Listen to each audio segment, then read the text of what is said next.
This is a very big day here in the city. The Welcome Center, as you mentioned, opens for the first time.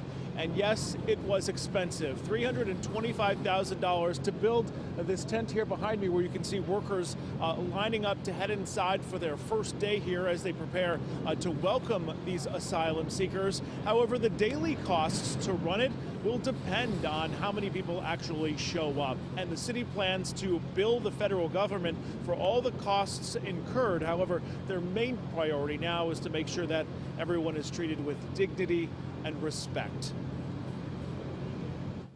In the shadow of the New York City skyline, it's opening day for the Humanitarian Emergency Relief Center on Randall's Island. This is a historic moment. We haven't seen something like this in New York City for nearly a century. The massive weatherproof tent will welcome up to 500 asylum seekers from the southern border who've spent the last few weeks on a harrowing journey to the United States. We're going to offer you food, snacks, water. You've come a long way.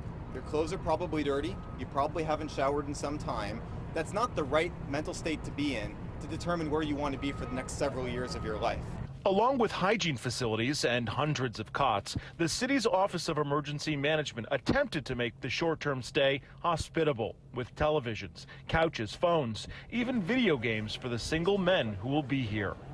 We needed a different type of operation that gave us the time and space to welcome people, to provide them a warm meal, a shower, a place to sleep, to understand their medical needs, and to really then work with them to figure out what their next step is going to be and to have that time and space. The goal for the migrants who opt to come here is to get acclimated and then move on to a more permanent housing solution within 3 or more days. Mayor Eric Adams toured the tent compound earlier this week, the first of its kind since the crisis arose last April, bringing 20,000 people to the city. I think that New York has been a role model on how to effectively use our infrastructure to address a crisis and make sure we treat people in a humane way.